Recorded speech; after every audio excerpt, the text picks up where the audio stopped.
P के chairman जनाब हुमायूं कबीर साहब, मजलिस इत्तेहादुल मुस्लिमीन के रियासती सदर इमरान सोलंकी जी, आजाद समाज पार्टी के इंचार्ज इम्तियाज साहब, एसडीपीआई और मुस्लिम लीग के जिम्मेदार और तमाम मुर्शिदाबाद, मालदा, मुर्शिदाबाद, नॉर्थ बंगाल और पूरे मजलिस इत्तेहादुल मुस्लिमीन और जेयूपी पार्टी के तमाम जिम्मेदार हमारे साथ चलकर आए, वकार भाई, दानिश भाई, असदुल साहब, इस मंच पर बैरिस्टर असदुद्दीन ओवैसी साहब की तरफ से आपको सलाम करने आए। अस्सलाम वालेकुम व रहमतुल्लाहि व बरकातुहू। आपने देखा हिंदुस्तान के मजलूमों की आवाज, अगर हिंदुस्तान में किसी पर भी जुल्म होता है, चाहे पहलू खान हो, चाहे तबरेज अंसारी हो, चाहे बंगाल का कोई आदमी हो, चाहे बिहार का हो, सबसे पहले अगर आवाज निकलती है तो दारुस्सलाम से बैरिस्टर असदुद्दीन ओवैसी साहब की आवाज निकलती है। आपने देखा आपके मुद्दे पर कोई नहीं बोलता है, आपके साथ कोई खड़ा नहीं होता है। हर जमात ने, हर बिरादरी ने अपनी नेता चुन लिया, लेकिन बंगाल में 30% से ऊपर आबादी है, लेकिन आपका कोई पूछने वाला नहीं। मोदी जी का डर दिखाकर, अमित शाह का डर दिखाकर बार बार आपसे वोट लिया जाता है। मैं आपसे बंगाल के लोगों, मुर्शिदाबाद के लोगों, मैं आपसे पूछना चाहता हूं, आपने देखा है सच्चर कमेटी रिपोर्ट, आपने देखा Ranganath Mishra committee report, Fatmi committee report, Abdul Rahman committee report, जिस रिपोर्ट, वो कोई प्राइवेट रिपोर्ट नहीं है, वो रिपोर्ट सरकारी है। उस रिपोर्ट में साफ साफ हमारी स्थिति बद से बदतर है। इसी की लड़ाई बैरिस्टर असदुद्दीन ओवैसी साहब लड़ रहे हैं, अकबर ओवैसी साहब लड़ रहे हैं। आप देख रहे हैं कि आज पार्लियामेंट में वक्फ बिल के मुद्दे पर अगर सबसे पहले कोई बोला, उस शख्स का नाम बैरिस्टर असदुद्दीन ओवैसी साहब। ट्रिपल तलाक पर आपने देखा, घर में बेटी की शादी थी, लेकिन पार्लियामेंट में आपका भाई आपकी वकालत कर रहा था, उस शख्स का नाम बैरिस्टर असदुद्दीन ओवैसी साहब। आपने देखा सीएनआरसी के मुद्दे पर अगर किसी ने बिल फाड़ा तो उस शख्स का नाम बैरिस्टर असदुद्दीन ओवैसी साहब। ऐसा कोई मुद्दा नहीं होता है जिसमें बैरिस्टर साहब आपके साथ नहीं खड़े रहते हैं।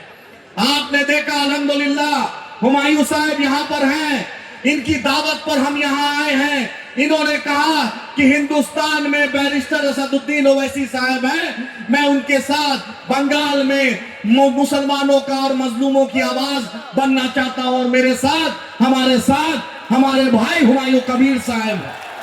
मैंने बैरिस्टर साहब से बात की और बताया कि एक आदमी, एक मर्द मुजाहिद जो ममता सरकार का मंत्रालय को ठुकरा कर मुसलमानों का, दलितों का, आदिवासियों का अब बंगाल में एक नई क़यादत देने आया है, उसका नाम हुमायूं कबीर साहब है।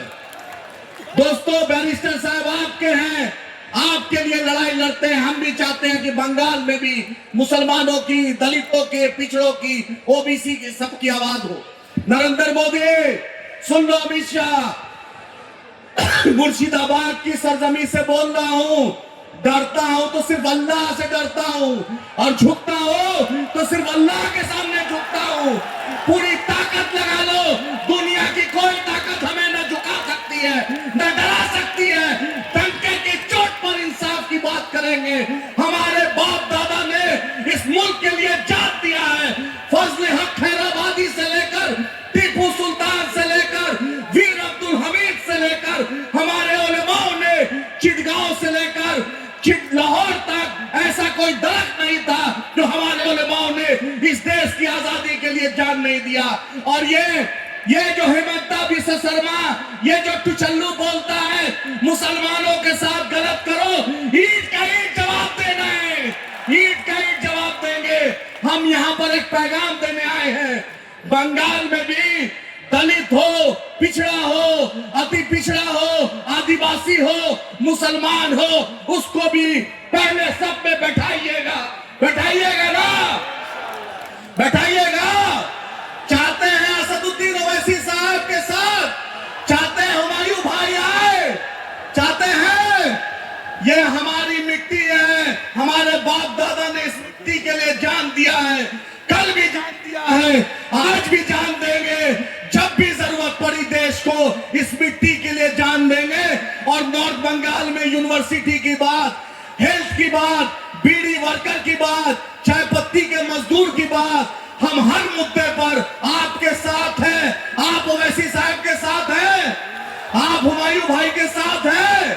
आप चाहते हैं कि यहाँ क़यादत खड़ा हो। हमने सीमांचल बिहार में हरा कर दिया, हम बॉम्बे में हरा कर दिए।